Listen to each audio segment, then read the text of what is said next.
Buongiorno a tutti, apriamo la parola di Dio, Giovanni 6, 26, 59. Oggi parleremo della dipendenza, la dipendenza della grazia di Dio nella nostra salvezza. Giovanni 6, 26, 59.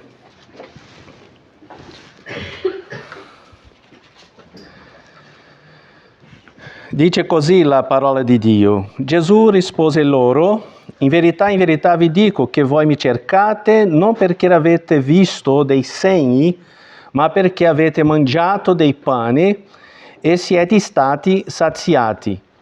Adoperatevi non per il cibo che perisce, ma per il cibo che dura in vita eterna, e che il Figlio dell'uomo vi darà, poiché su di lui il Padre, cioè Dio, ha posto il suo sigillo.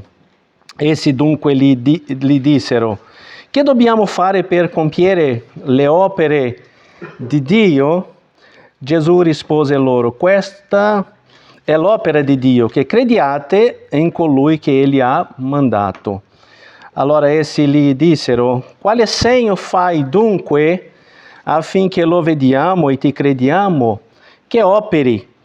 I nostri padri mangiarono la manna nel deserto, come è scritto: egli diede loro da mangiare del pane venuto dal cielo.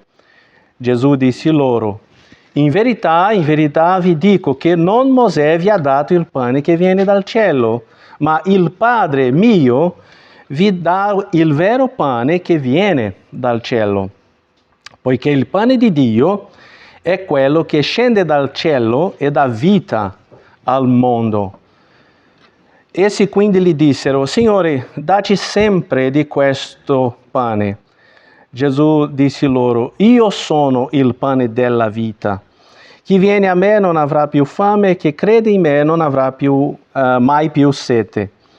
Ma io ve l'ho detto, voi mi avete visto, eppure non credete.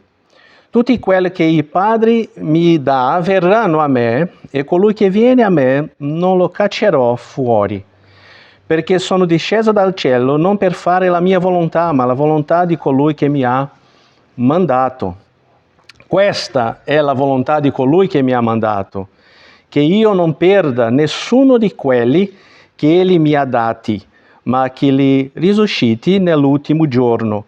Perché questa è la volontà del Padre mio, che chiunque contempla il Figlio e crede in Lui abbia vita eterna, e io lo risusciterò nell'ultimo giorno. Perciò i giudei mormoravano di Lui perché aveva detto: io sono il pane che è disceso dal cielo. Dicevano: non è costui Gesù, il figlio di Giuseppe, del quale conosciamo il padre e la madre? Come mai ora dice: io sono disceso dal cielo? Gesù allora rispose loro: non mormorate tra di voi. Nessuno può venire a me se il Padre che mi ha mandato non lo attira, e io lo risusciterò nell'ultimo giorno. È scritto nei profeti: saranno tutti istruiti da Dio. Chiunque perciò ha udito il Padre e ha imparato da Lui viene a me.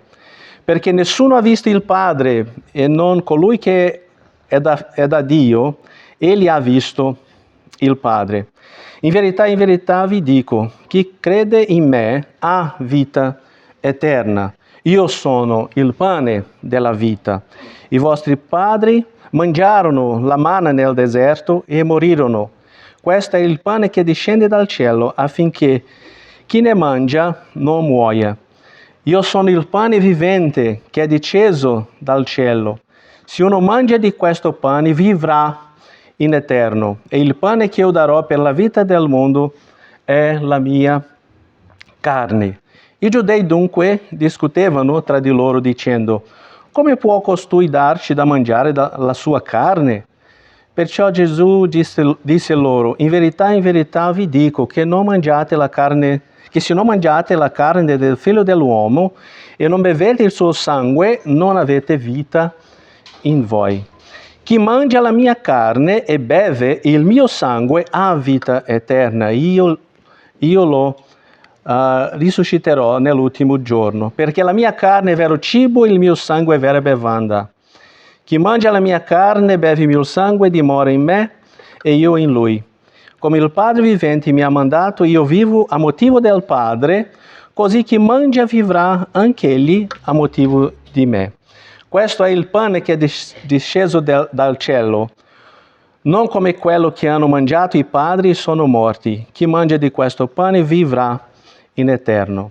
Queste cose disse Gesù insegnando nella sinagoga di Capernaum. Preghiamo. Signore, ti ringraziamo per questa opportunità di essere insieme. Ti chiediamo, Signore, di parlare con noi attraverso la tua parola. Ti preghiamo nel nome di Gesù. Amen. Fratelli, quando trattiamo dell'Ordo Salutis, stiamo parlando del modo in cui Dio, attraverso lo Spirito Santo, applica la salvezza nei nostri cuori. Questa è l'ordine della salvezza.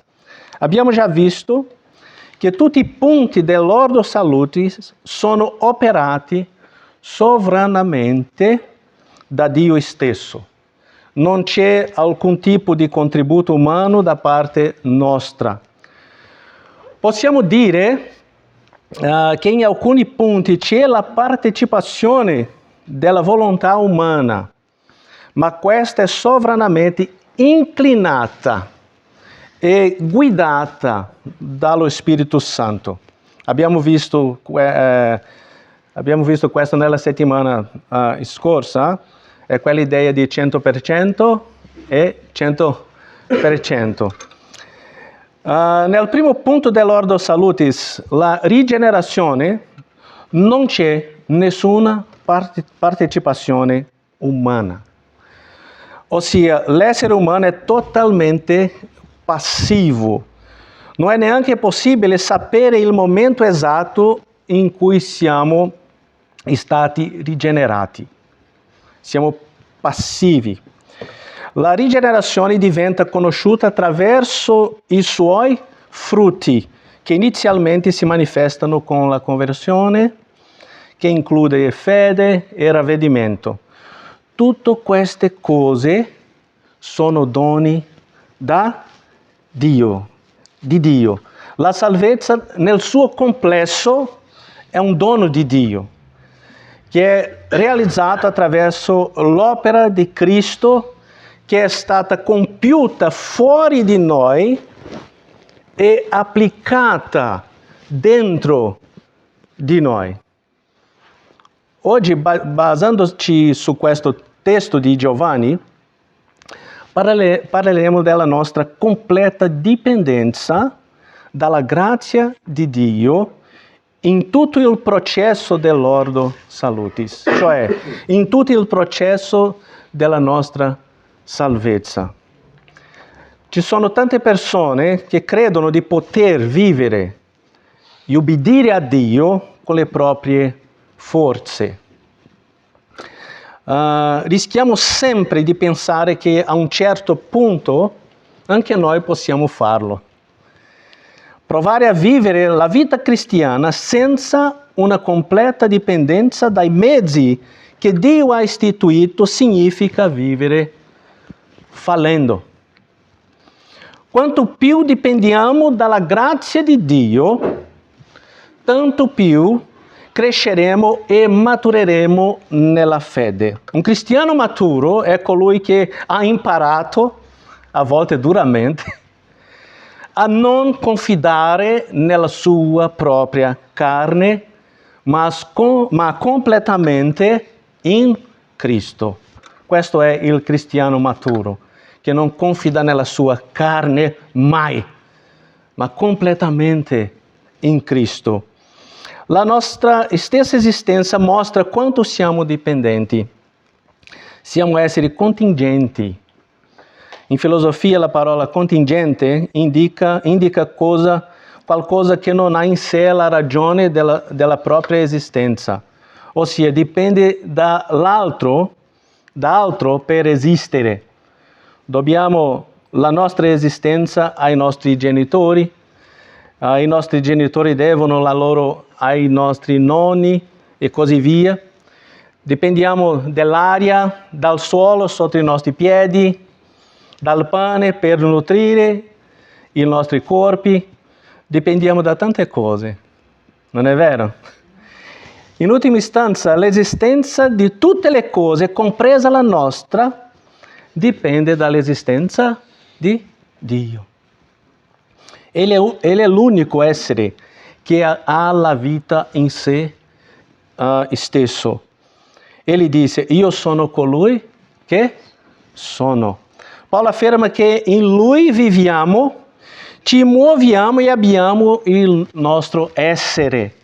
In filosofia diciamo che Dio è l'essere necessario. Ele non può non esistere. Se qualcosa esiste, allora qualcosa esiste necessariamente. La stessa ragione umana richiede questo. Dio è questo essere necessario. Senza di Lui nulla esisterebbe. Torniamo su questo argomento in futuro, se Dio vuole.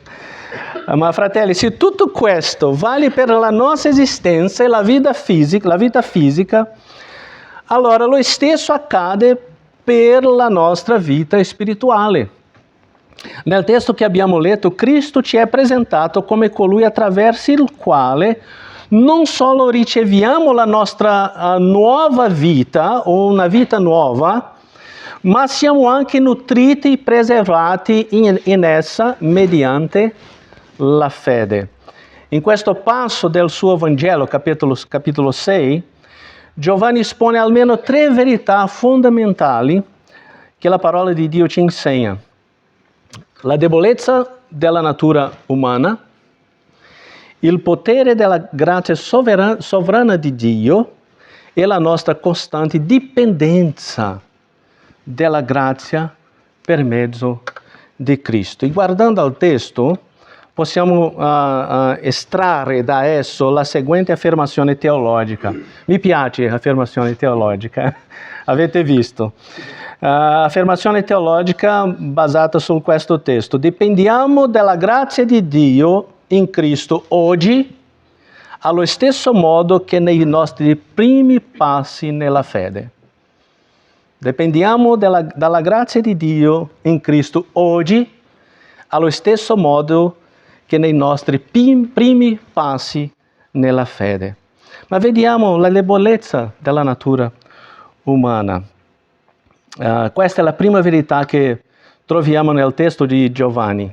Le debolezze e i limiti della natura umana decaduta. Guardate a partire dal versetto 22. Guardate che c'era un gruppo di persone che cercavano Gesù, versetto 22 a 25. Queste persone erano mosse dal miracolo della moltiplicazione dei pani, avvenuto precedentemente, versetto 1 a 15. Nel versetto 26, il Signore Gesù dice che quelle persone non lo cercavano per una comprensione del significato del miracolo, ma perché avevano mangiato e si erano saziati, versetto 26. Avevano visto il segno o il miracolo, ma non ne avevano compreso il suo significato.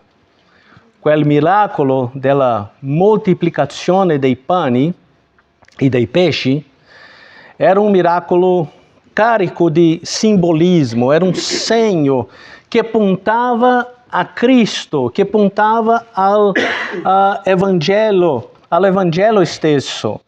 Quelle persone però non riuscivano a percepire questa realtà. Versetto 27, vediamo che Cristo condanna la loro visione materialista e immediata, dando loro una proibizione. Versetto 27. Adoperatevi non per il cibo che perisce, ma per il cibo che dura in vita eterna. L'espressione adoperatevi non, ergaste me, è un imperativo negativo che significa propriamente smettete di lavorare, smettete di investire i vostri sforzi. Fermi. Fratelli, gli uomini sono agili nel cercare le cose materiali e soddisfare i propri bisogni. Questo di per sé non è condannabile. In modo molto naturale dedichiamo le nostre forze fisiche e mentali, il nostro tempo e le nostre risorse alle cose di questo mondo. Tutto ciò è comune nella nostra vita. Però, a causa del peccato originale, nulla è più estraneo alla natura umana delle virtù spirituali come la santità, la fede genuina nel Signore Gesù Cristo. Anche nelle questioni religiose, le cose spirituali ci sono davvero estranee a causa del nostro vecchio uomo dentro di noi. Osservate l'atteggiamento di quelle persone, versetto 28. Essi dunque gli dissero: che dobbiamo fare per compiere le opere di Dio? La domanda che dobbiamo fare per compiere le opere di Dio rivela la fiducia nella capacità umana. L'espressione ta ergatou theu, le opere di Dio, nel greco, significa in questo contesto le opere che Dio desidera dagli uomini. Parafrasando, quelle persone stavano dicendo: dici cosa dobbiamo fare per essere accettati da Dio e lo faremo noi. Noi lo faremo. Dice, lo faremo noi. È questo il senso del testo. Vedete come le persone si illudono, credendo di avere in sé la capacità di compiere l'opera di Dio, cioè di piacere a Dio o di fare ciò che Egli ordina. Il riformatore Lutero diceva correttamente che il nostro cuore è ingannevole, completamente ingannevole.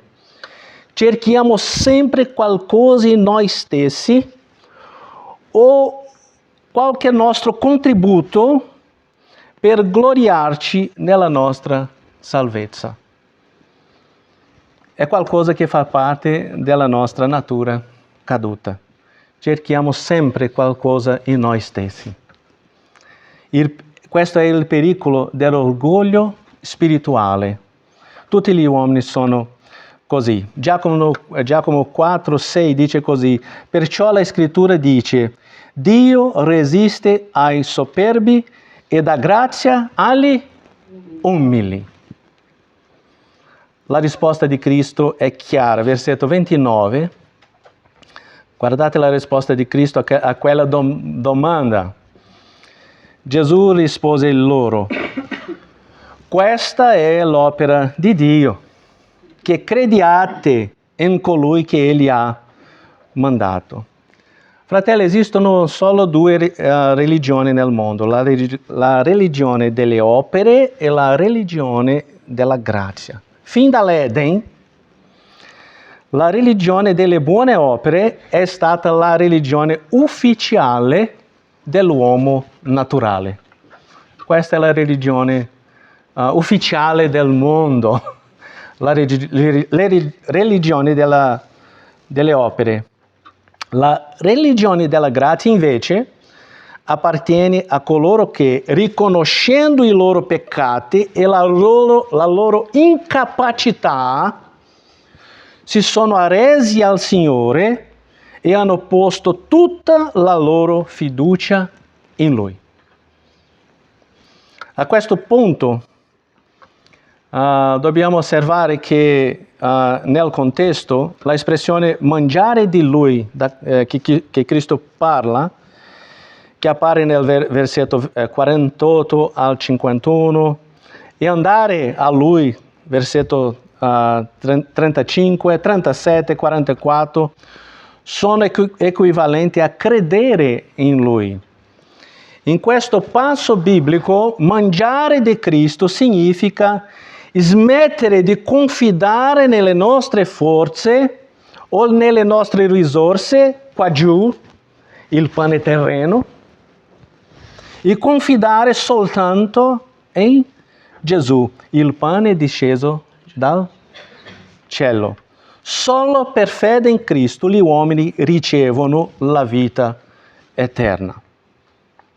Nel versetto 36 il Signore conferma la mancanza di fede di quelle persone, nonostante avessero visto il miracolo della moltiplicazione del pane.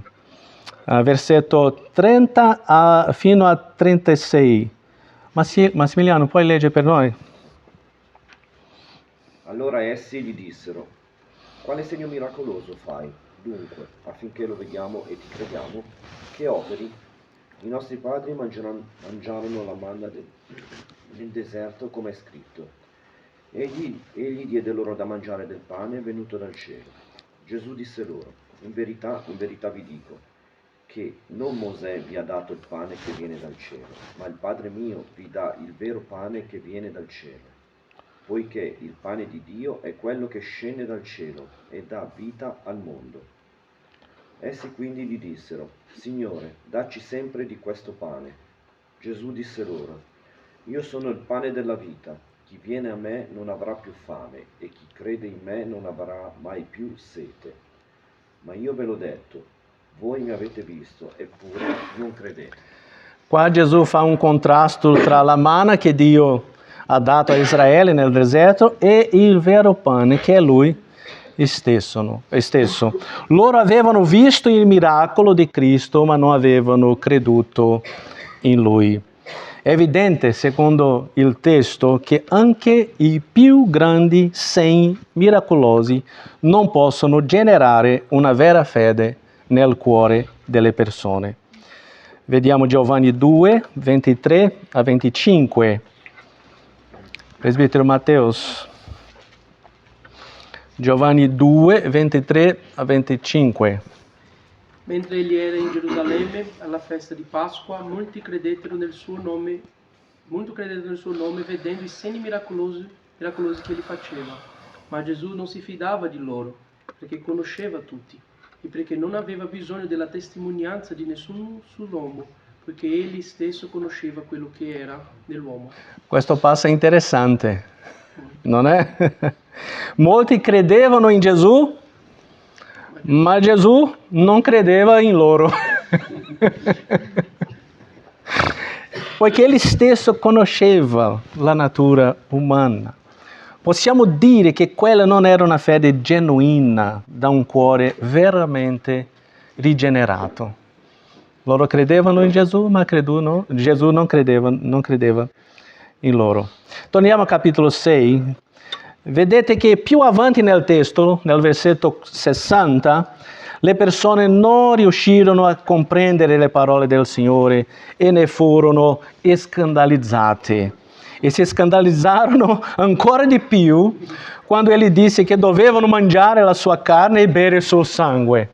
Versetto 52, 66. Erano totalmente incapaci di comprendere quelle verità spirituali di cui Gesù parlava. Le scritture ci dice: maledetto l'uomo che confida nell'uomo e fa della carne il suo braccio, e il cui cuore si allontana dal Signore. John Owen, un riformatore inglese, ha detto così: non possiamo avere alcun potere proveniente da Cristo a meno che non viviamo nella persuasione di non avere alcun potere in noi stessi. Non possiamo avere alcun potere proveniente da Cristo a meno che non viviamo nella persuasione di non avere alcun potere in noi stessi. Andiamo al secondo punto. Se in un primo momento il testo mette in luce la incapacità dell'uomo naturale, in un secondo evidenzia il potere della grazia sovrana di Dio nella salvezza. La genuina fede salvifica, e questo comprende ogni elemento della nostra salvezza, può essere generata nel cuore umano solo da Dio stesso. Solo Dio può fare questo. Non potrà mai essere il frutto della natura caduta, come abbiamo visto.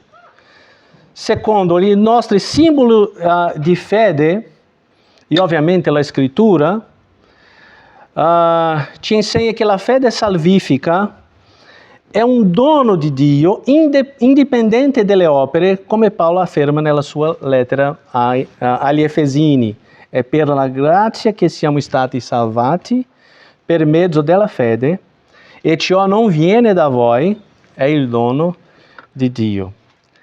Questa grazia di cui Paolo parla è quella ricevuta attraverso la piena fiducia nella persona di Cristo e nella sua opera compiuta per noi. Infatti, fratelli, la grazia di Dio precede la fede ed è la sua origine.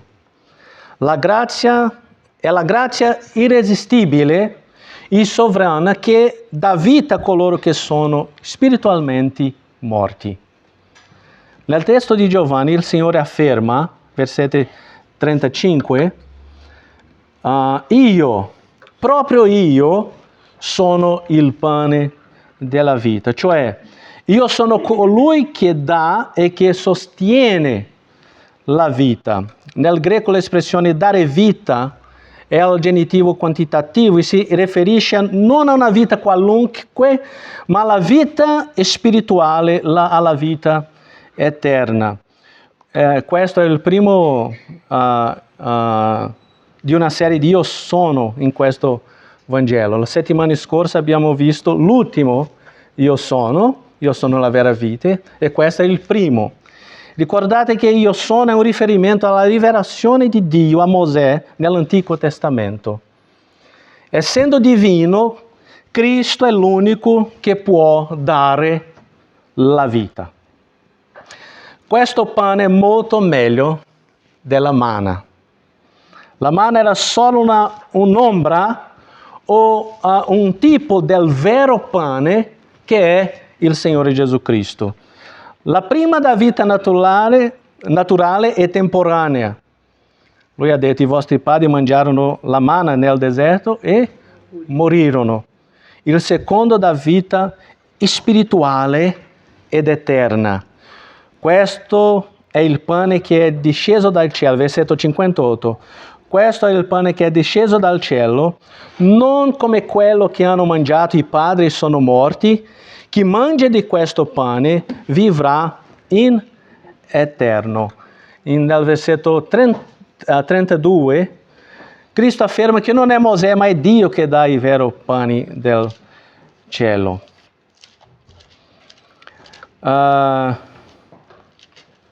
Secondo il testo, Dio non solo invia il Figlio come il vero pane che dà vita al mondo, ma anche rende possibile alle persone di credere in Lui.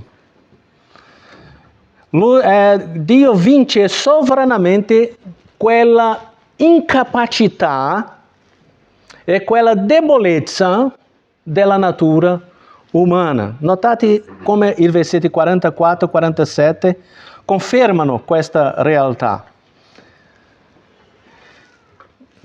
Nessuno può venire a me se il Padre che mi ha mandato non lo attira. E io lo risusciterò nell'ultimo giorno. È scritto nei profeti, saranno tutti istruiti da Dio. Chiunque perciò ha udito il Padre, ha imparato da Lui, viene a me, perché nessuno ha visto il Padre, se non colui che è da Dio.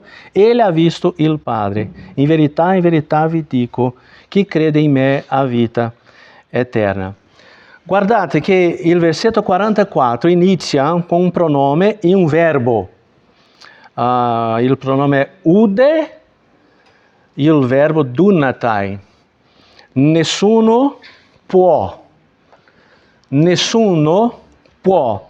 Questo verbo significa essere capace, sia intrinsecamente che assolutamente. Il senso qui è quello di avere la capacità di fare qualcosa. Quindi l'espressione nessuno può indica chiaramente un'impossibilità o incapacità universale. Nessuno significa nemmeno uno. Siamo tutti incapaci a causa del peccato originale, che non è il primo peccato della prima coppia nell'Eden, ma la colpa e la corruzione della nostra natura che ereditiamo dal primo peccato di Adamo ed Eva. Questa è una confusione molto comune. Il peccato originale è la colpa del primo peccato imputata a noi e la corruzione della natura che ereditiamo da Adamo. Questo peccato è l'origine di tutti gli altri peccati che commettiamo. Per questo è chiamato peccato originale. Pecchiamo perché siamo peccatori. Allora, siamo tutti incapaci di fare cosa? Siamo tutti incapaci di fare cosa? Di venire a me. Cioè, di venire a Cristo. Questa parte del versetto risponde alla domanda: chi può venire a Cristo? Lo stesso Gesù afferma: nessuno. Nessuno può. È una incapacità universale. Nello stesso versetto il Signore presenta l'unica condizione che rende possibile l'azione descritta nella prima parte sua. L'espressione condizionale negativa "se non" significa a meno che. Questa espressione rafforza la dichiarazione precedente e rivela l'unico modo in cui qualcuno può venire a Lui. Quello che Cristo afferma è che una persona può venire a Lui solo se è portata dal Padre. Oltre a questa non c'è altra possibilità. E se Dio porta quella persona, ella verrà davvero. Il verbo attirare, tirare, estrarre, significa anche trascinare. Cioè, che è l'uomo che crede, però è Dio che lo attira, produce e sostiene la fede nel suo cuore.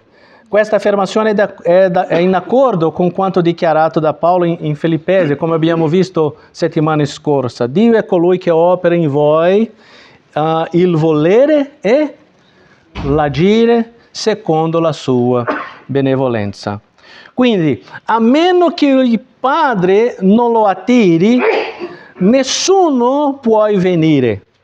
Questo è il lato negativo. Il lato positivo è: tutti coloro che ascoltano e imparano dal Padre verranno.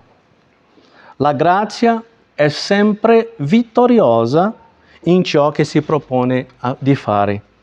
In questo senso, la grazia è irresistibile. Nonostante la incredulità della folla, Cristo sapeva che il suo lavoro non sarebbe stato vano.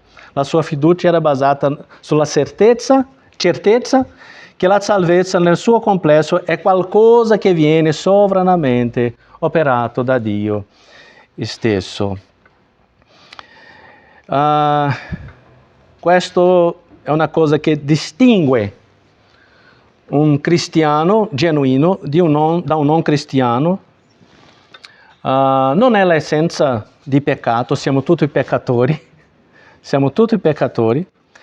ma l'amore sincero e il cuore attratto dalla persona del Signore Gesù. Un cuore attratto dalla persona di Cristo. Questa è opera dello Spirito Santo nel cuore. Apriamo la parola di Dio, 1 Corinzi 12, 2 e 3. Un fratello o una sorella? 1 Corinzi 12, 2 e 3. Voi sapete che quando eravate pagani eravate trascinati dietro agli idoli muti, secondo come vi si conduceva. Perciò vi faccio sapere che nessuno, parlando per lo Spirito di Dio, dice Gesù è anatema, e nessuno può dire Gesù è il Signore se non per lo Spirito Santo. Un'altra volta, nessuno può dire Gesù è il Signore se non per lo Spirito Santo. È un'opera sovrana da Dio. Infine, ma non meno importante, il testo di Giovanni ci insegna la nostra costante dipendenza della grazia di Dio, e nostra dipendenza dal Signore Gesù Cristo per la nutrizione e la preservazione della nostra vita spirituale.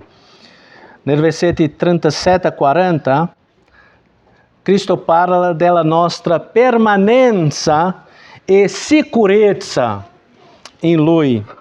37 dice così: tutti quelli che il Padre mi dà verranno a me, e colui che viene a me non lo caccerò fuori. La seconda parte di questo versetto 37 è grammaticalmente rivelatrice.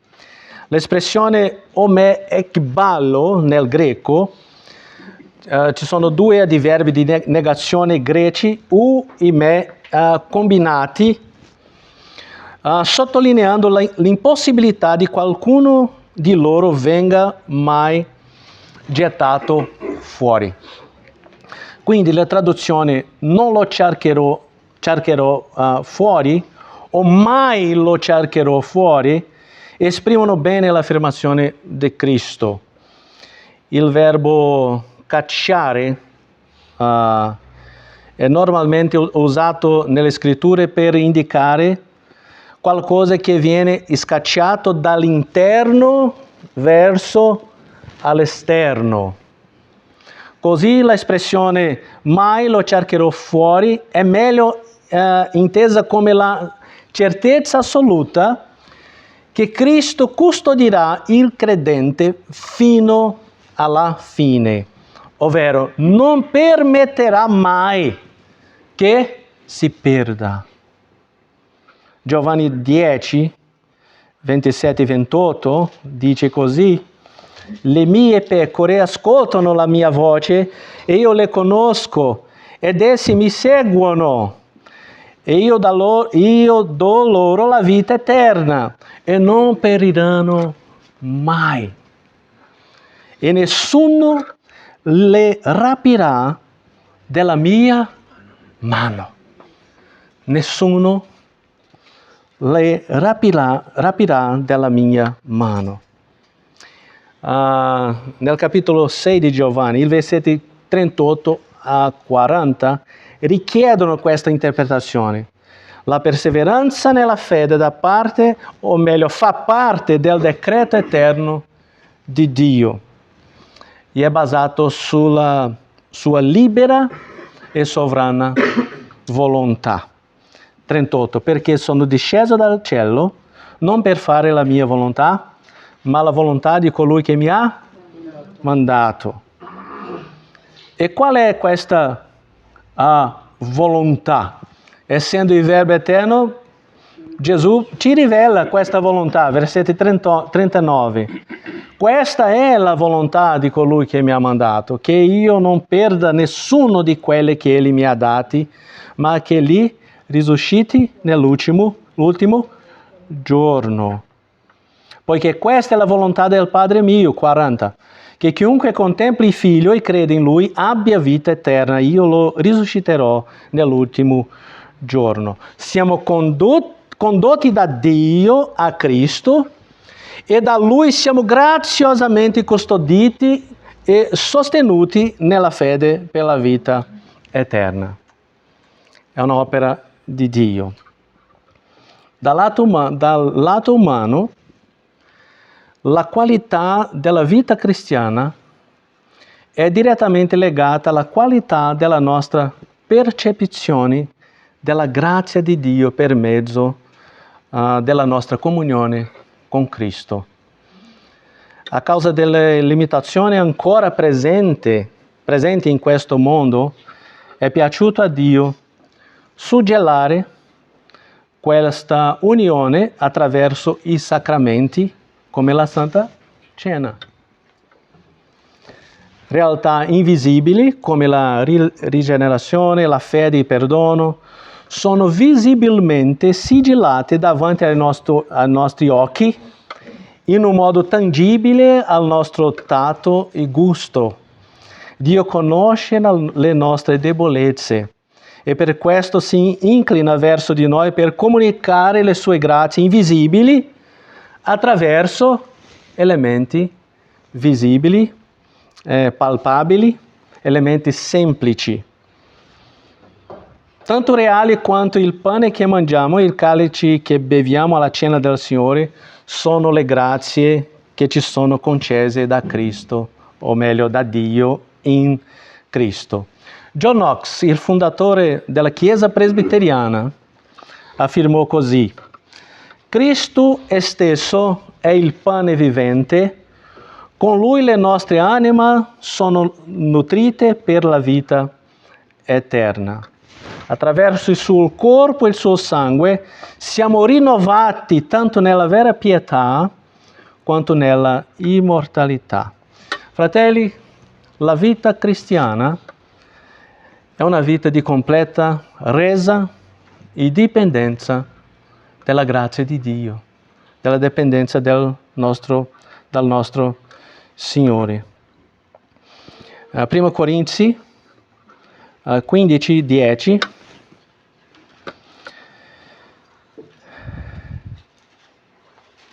Vediamo cosa dice Paolo.